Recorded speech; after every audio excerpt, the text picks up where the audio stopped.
Hello guys, welcome back to my channel. आज की इस वीडियो में हम बात करने वाले हैं क्लास 10 चैप्टर नंबर 3 की एक्सरसाइज 3.1 के बारे में।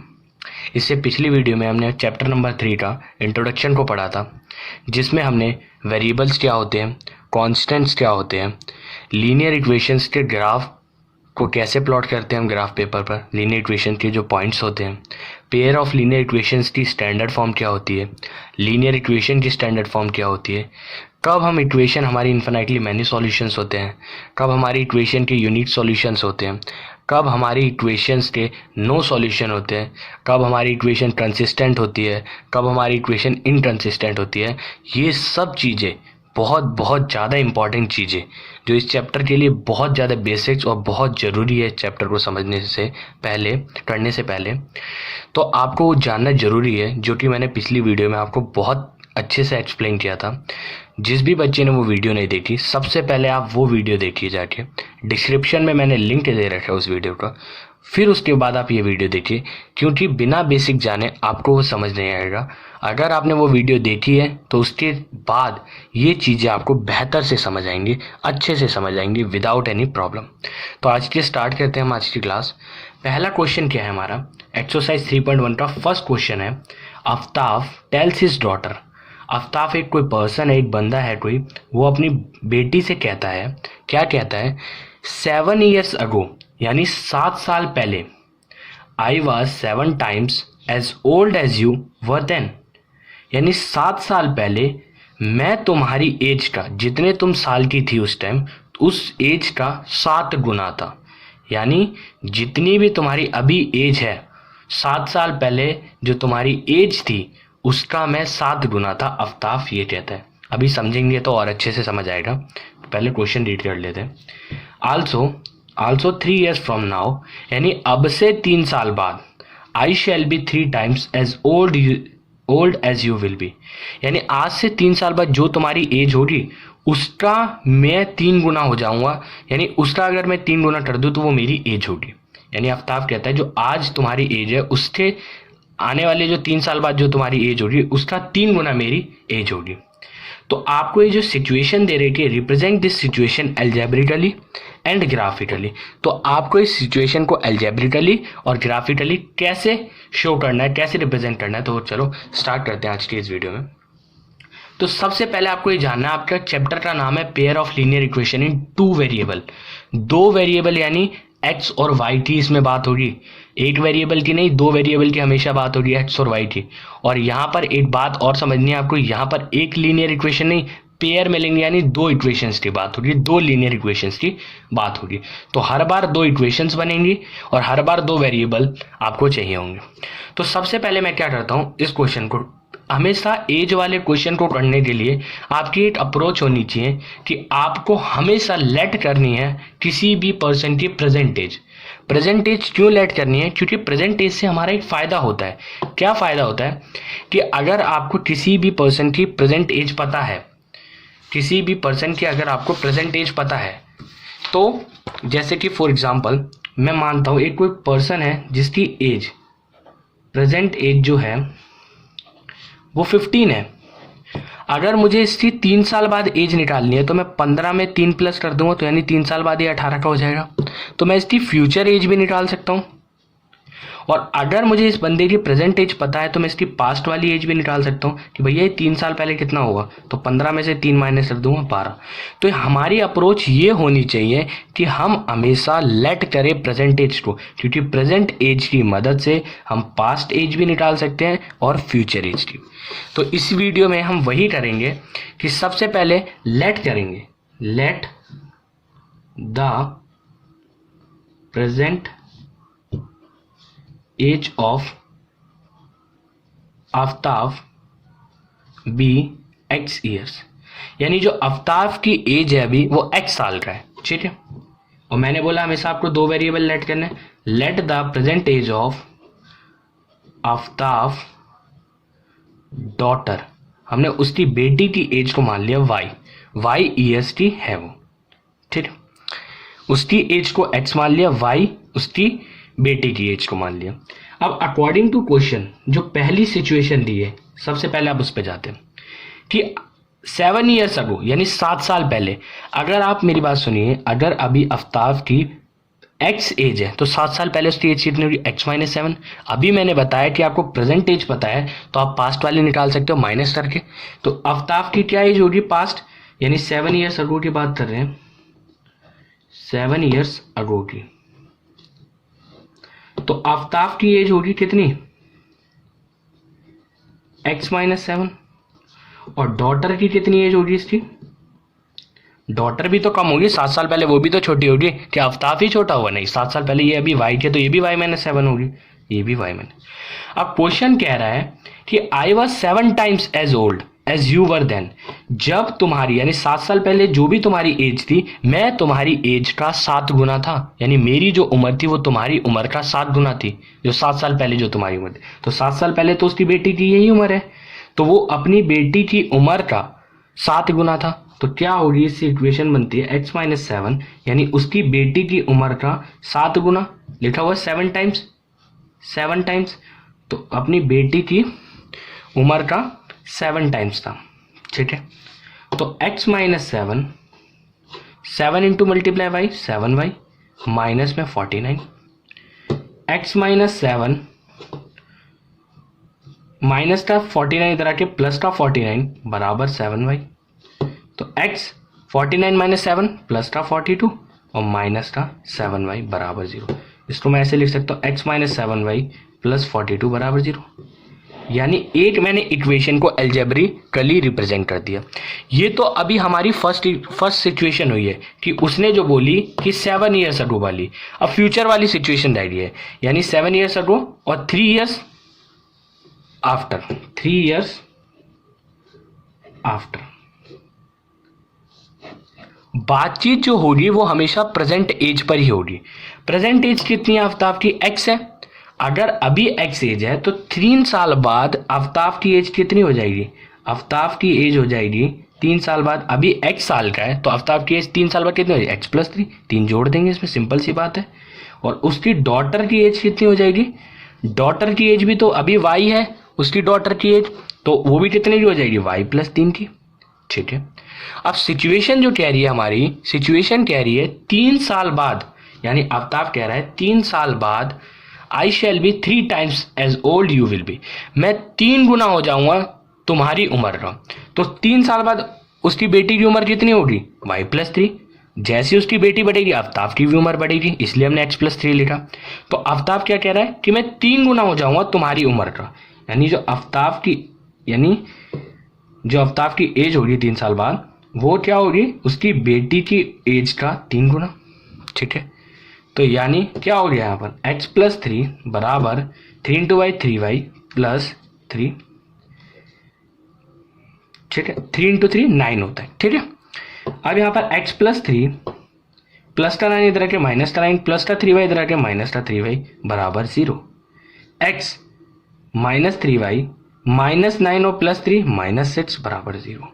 यानी हमारे पास 2 इक्वेशंस आ गई, 2 इक्वेशंस आ गई। पहली इक्वेशन तो ये हो गई और दूसरी इक्वेशन ये हो गई, जो इन सिचुएशंस को हमने असेंबल किया, इन सिचुएशन को सॉल्व करके हमारे पास है। बट अभी हमारा क्वेश्चन खत्म नहीं हुआ, अभी हमने इन सिचुएशन को सिर्फ एल्जेब्रिकली सॉल्व किया है। अब जरा इन सिचुएशन को ग्राफिकली भी करते हैं। तो ग्राफिकली कैसे करते हैं तो देखते हैं। अब हम in pair of linear equation को ग्राफिकली रिप्रेजेंट करते हैं। ग्राफिकली रिप्रेजेंटेशन का मतलब ये होता है कि उन दोनों इक्वेशंस को ग्राफ पर प्लॉट कर दीजिए। क्या किया मैंने, एक इक्वेशन ये आई थी और एक इक्वेशन ये आई थी, अगो वाली सिचुएशन से ये और आफ्टर वाली से ये। मैं क्या करूँगा, हर इक्वेशन में x की कुछ वैल्यू डालूंगा, इस इक्वेशन में x की कुछ वैल्यू डालूंगा, y की निकालूंगा, x की कुछ डालूंगा, y की निकालूंगा, x की कुछ डालूंगा, y की निकालूंगा।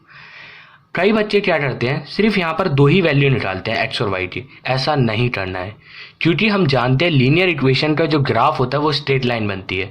और अगर आप 2 पॉइंट निकालोगे और आप 2 पॉइंट को आप कहीं भी जोड़ोगे, वो तो हमेशा स्ट्रेट लाइन देंगे। तो आपको कैसे पता चलेगा कि जो आपने ग्राफिकल रिप्रेजेंटेशन किया है लीनियर इक्वेशंस का, जो पेयर ऑफ लीनियर इक्वेशंस है, वो सही है या गलत है, क्योंकि 2 पॉइंट से तो हमेशा एक स्ट्रेट लाइन बनेगी। बट ये जरूरी नहीं है कि अब आप 3 पॉइंट निकालते हैं कि हमेशा स्ट्रेट लाइन बने। जब आपका क्वेश्चन सही होगा तभी स्ट्रेट लाइन बनेगी, अनअदरवाइज स्ट्रेट लाइन नहीं बनेगी। तो ये बात आपको ध्यान रखना है, हमेशा आपको मिनिमम 3 वैल्यू निकालनी है हर इक्वेशन की, क्योंकि 2 में तो स्ट्रेट लाइन बननी ही बननी है। समझ आई बात इतनी सी। तो अब हम यहाँ पर कुछ एक्स की वैल्यू निकालते हैं और कुछ वाई की वैल्यू निकालते हैं। तो पहली इक्वेशन की मैं बात करता हूँ। तो पहली इक्वेशन दे रखी है, सबसे पहले मैं निकाल लेता हूँ, यहाँ पर वैल्यू यहाँ पर पुट कर देंगे। पहली इक्वेशन है x माइनस 7y प्लस 42 बराबर 0। अगर मैं पुट करता हूँ x की वैल्यू को 0 पुट किया मैंने x की वैल्यू को 0 पुट किया, तो जहां जहां x है वहां 0 पुट कर दिया। माइनस 7y प्लस 42 बराबर 0। माइनस का 7y उधर जाके प्लस का 7y, तो प्लस का 7y। दैट मीन्स y की वैल्यू 7 मल्टीप्लाई में नीचे डिवाइड का, तो 7 6 जा 42। y की वैल्यू कितनी आएगी? 6 आएगी। x की कितनी पुट करी मैंने? 0। x की 0 पुट करी तो y की कितनी आई? 6 आई। 8 पॉइंट निकल गया मेरा। बात समझ आई? यहाँ पर 8 पॉइंट निकल गया मेरा। ठीक है, अब मैं क्या करता हूं, पुट करता हूं y की वैल्यू 7। अब जहां जहां y है वहां 7 पुट कर दो, तो x माइनस 7 इंटू वाई की जगह पर 7 प्लस 42 बराबर 0। तो x माइनस 49 प्लस 42 बराबर 0। तो x माइनस 7 बराबर 0। दैट मीन्स x की वैल्यू कितनी आ जाएगी? 7 आ जाएगी। x की वैल्यू कितनी आ गई? 7 आ गई। जब मैंने y कितना पुट किया? 7, तो x भी कितना आया? 7। तो मैं यहाँ पर पुट कर देता हूँ, x मैंने जब 7 पुट किया तो y भी मेरा कितना आया? 7 आया। 7 आया। अब तीसरा पॉइंट निकालते हैं हम। तीसरे पॉइंट के लिए मैं पुट करता हूँ क्या? x की वैल्यू को या y की वैल्यू को पुट कर लेता हूँ मैं। y की वैल्यू को 5 पुट कर लेता हूँ। y की वैल्यू को 5। तो यहाँ जहाँ जहाँ इक्वेशन में 5 है, जहाँ जहाँ इक्वेशन में y है वहाँ पर 5 पुट कर देता हूँ। x माइनस 7 इंटू 5 प्लस 42 बराबर 0। तो x माइनस 35, 7 5 जा 35 प्लस 42 बराबर 0। तो x minus plus minus minus, तो 42 में से 35 जाए 7, तो x plus 7 is equal to 0। तो x की वैल्यू कितनी आ जाएगी? माइनस 7। यानी जब मैंने y कितना पुट किया? 5 पुट किया, तो x कितना आया? माइनस 7 आया। इसी तरीके से सिमिलर मैं इधर भी एक्स वाई की वैल्यू निकाल सकता हूँ। कैसे? तो निकाल लेते, फटाफट से निकालते हैं इस बार। ठीक है, जब मैं यहाँ पर पुट करता हूँ x की वैल्यू को 0, तो जहाँ जहाँ x है वहाँ 0 पुट कर दो। 0 माइनस 3y माइनस 6 बराबर 0। तो माइनस 3y माइनस 6 बराबर 0। माइनस 6 उधर जाके प्लस का 6 हो जाएगा। एंड y की वैल्यू क्या हो जाएगी? माइनस 6/3। तो 3 2 जा 6, तो y की वैल्यू कितनी आ जाएगी? -2। जब मैंने x कितना पुट किया? 0, तो y कितना आया? -2। अब ये तो आसान हो गया, आप जल्दी जल्दी भी निकाल सकते हैं। ठीक है, जब मैंने x पुट किया 0, तो y -2। अब मैं पुट करता हूँ y 0। मैं पुट करता हूँ y को 0, तो जहाँ जहाँ y है वहाँ 0। तो यानी x माइनस 3 इंटू 0 माइनस 6 बराबर 0। तो x माइनस 0 माइनस 6 बराबर 0। ठीक है, तो x माइनस 6 बराबर 0। x की वैल्यू कितनी आ जाए? 6। यानी जब मैंने y 0 पुट किया तो x कितना आया मेरे पास? 6 आया। जब मैंने y 0 पुट किया तो x कितना आया मेरे पास? 6 आया। ठीक है, इसी तरीके से तीसरा पॉइंट निकाल लेते हैं हम। तीसरा पॉइंट कैसे? मैं पुट कर देता हूँ y को 2 पुट किया, तो x माइनस 3 इंटू 2 माइनस 6 बराबर 0। x माइनस 6 माइनस 6 बराबर 0। तो x की वैल्यू कितनी हो जाएगी? -12 बराबर 0। दैट मीन्स x की वैल्यू कितनी हो गई? x की वैल्यू हो गई 12। जब मैंने y 2 पुट किया तो x की कितनी आई? 12। y 2 पुट किया तो x की कितनी आई? 12। ठीक है, अब हमारे पास दोनों इक्वेशन के 3 पॉइंट मौजूद हैं। अब हमें इनको ग्राफ पर प्लॉट करना है। पॉइंट निकालना थोड़ा डिफिकल्ट है, यानी थोड़ा टाइम लेता है, बट आप ग्राफ पर प्लॉट करेंगे तो बिल्कुल भी टाइम नहीं लगेगा। x का 0, y का 6। अब जिस भी बच्चे को प्लॉट करने नहीं आता वो भी देख सकते हैं। x का 0, ये x एक्सिस है हमारी, ये हमारी x एक्सिस है। ठीक है, और ये हमारी y एक्सिस है। अब हम अपने ग्राफ पर आ गए। पहला जो पॉइंट है वो है हमारा x का 0, y का 6। एक्स्ट्रा 0 वाई का 6, तो एक्स्ट्रा 0 ये रहा, वाई का 6 ये रहा, ठीक है, यहाँ पर हमने एक पॉइंट लगा दिया, एक्स्ट्रा 0 वाई का 6। दूसरा जो पॉइंट है वो है एक्स्ट्रा 7 वाई का भी 7, एक्स्ट्रा 7 कहाँ होगा, यहाँ 6 और 8 के बीच में 7 होगा, और वाई का भी 7 कहाँ होगा, वो होगा यहाँ, ठीक है, कुछ यहाँ पर बना दिया, ठीक है।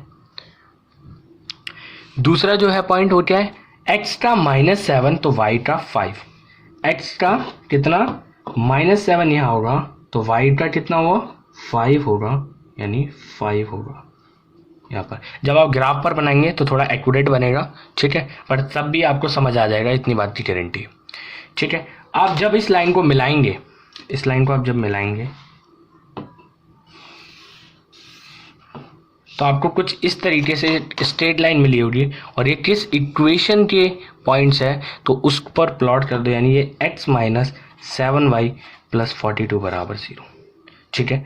अब दूसरी इक्वेशन को ग्राफिकली प्लॉट करते हैं, तो दूसरी इक्वेशन क्या है, एक्स्ट्रा 0 y का -2, एक्स्ट्रा 0 और y का -2, यानी ये माइनस वाले हैं, ठीक है, ये माइनस वाले हैं, ठीक है, एक्स्ट्रा 0 और y का -2, तो ये वाला क्या हो गया, पॉइंट हो गया, ठीक है।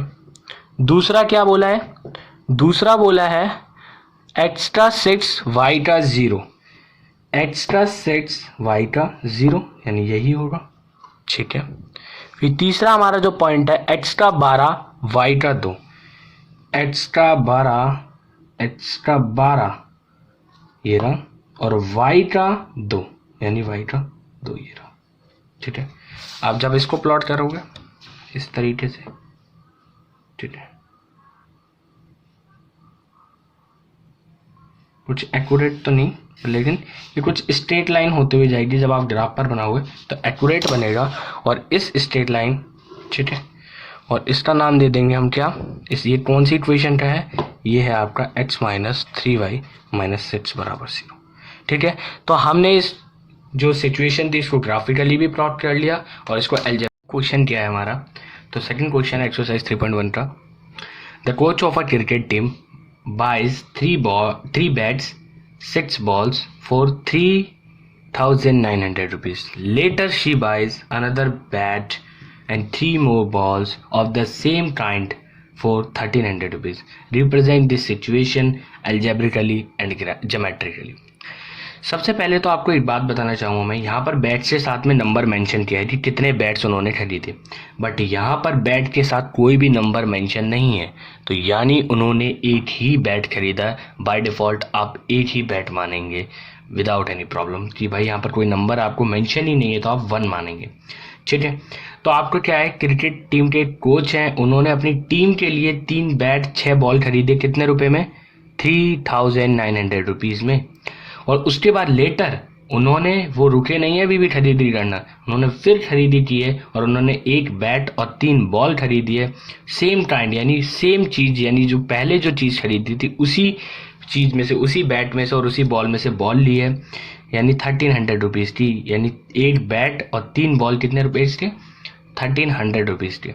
इस सिचुएशन को हमें रिप्रेजेंट करना है अलजेब्रिकली एंड ज्योमेट्रिकली।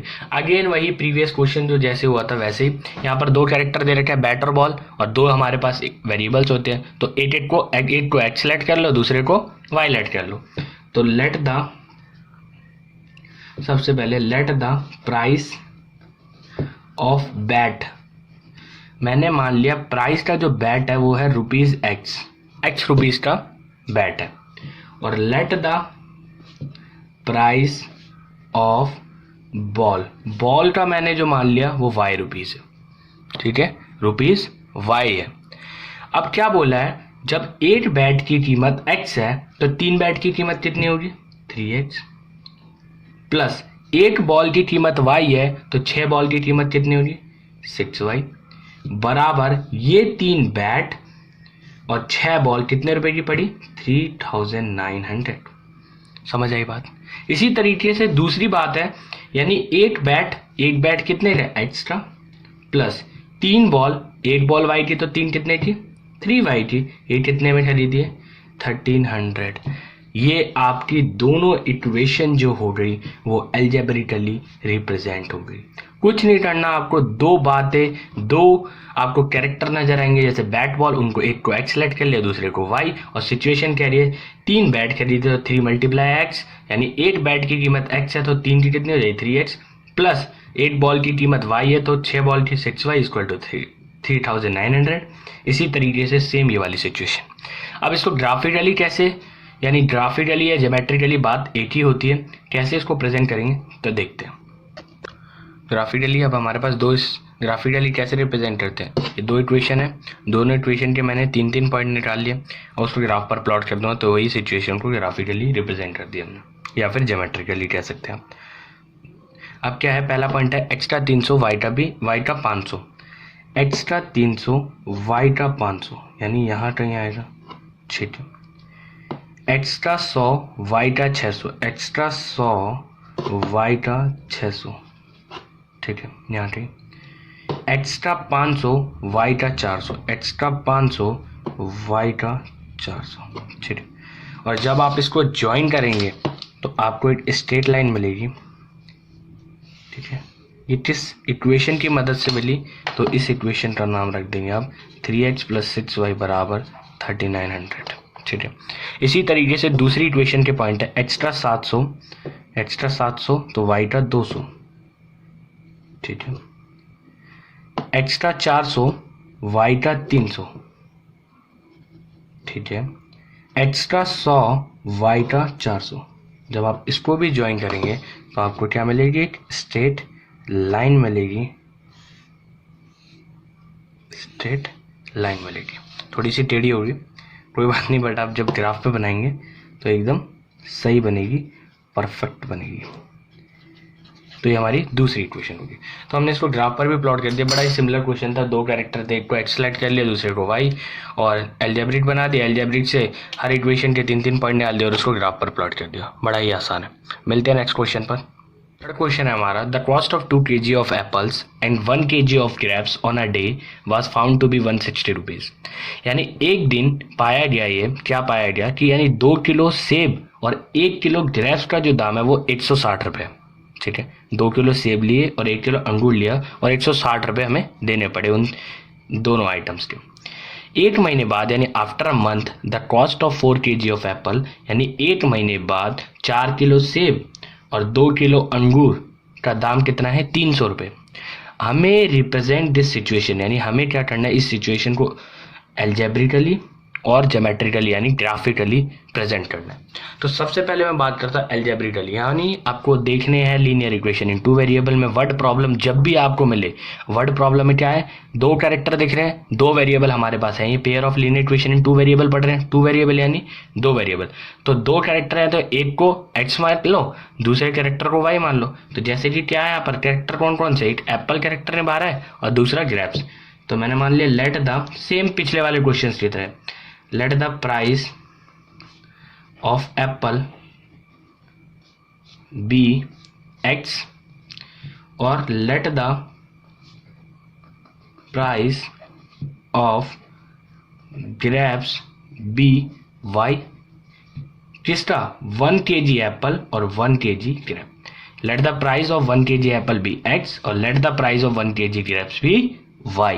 मैंने 1 किलो एप्पल का जो दाम है वो x मान लिया और 1 किलो ग्रेप्स का जो दाम है वो मैंने y मान लिया। तो 2 किलो एप्पल का दाम कितना हुआ, जब 1 किलो का x है तो 2 किलो कितना हो जाएगा 2x, ठीक है, प्लस 1 किलो अंगूर का दाम कितना है y, तो y। इन 2 किलो एप्पल और 1 किलो अंगूर का टोटल पैसा कितना दिया हमने, 160 रुपीज़। आफ्टर अ मंथ क्या हुआ, 4 किलो एप्पल, तो 1 किलो एप्पल का दाम कितना है x, तो 4 का कितना हो जाएगा 4x, प्लस 1 किलो ग्रेप्स का दाम y है तो 2 किलो कितना हो जाएगा 2y, और इसके लिए कितने रुपए दिए हमने, 300 रुपये। तो इक्वेशन बना दी, यानी हमने इस सिचुएशन को अलजेब्रिकली रिप्रेजेंट कर दिया। अब बात आती है ग्राफिकल की, तो ग्राफिकल कैसे करते हैं, तो चलिए देखते हैं। सो ग्राफिकली प्लॉट करते हैं। तो 2 हमारी इक्वेशंस आई थी, तो 2x + y = 160 और एक थी हमारे पास 4x + 2y = 300। तो दोनों के मैंने दोनों इक्वेशन के 3 पॉइंट निकाल लिए। x की जब वैल्यू 50 पुट करिए तो वाई की 60, एच टी जब 40 पुट करिए तो वाई की 80, 60 40 तो आप निकाल लोगे। हम सीधा इसको प्लॉट करते हैं ग्राफ पर कि ये प्लॉट कैसे होंगे। तो क्या दे रखिए, पहले पॉइंट्स क्या है पहली इक्वेशन के, एक्स का 50 वाई का 60, एक्स का 50 यहाँ आएगा बीच में, वाई का 60 ये रहा, ठीक है। एक्स का 40 वाई का 80, ठीक है। एक्स का 60 वाई का कितना 40। तो ये कुछ इस तरीके से आपकी स्ट्रेट लाइन जाएगी, ठीक है। स्ट्रेट लाइन बननी ही बननी है। किस इक्वेशन की है, तो इक्वेशन का नाम लिख दीजिए 2h + y = 160। अब दूसरी इक्वेशन क्या है फटाफट देखिए। दूसरी इक्वेशन है x का 50 y का भी 50, यानी x का 50 यहाँ पर, y का भी 50 यहाँ पर, ठीक है। x का 25 का आएगा कुछ यहाँ पर, और y का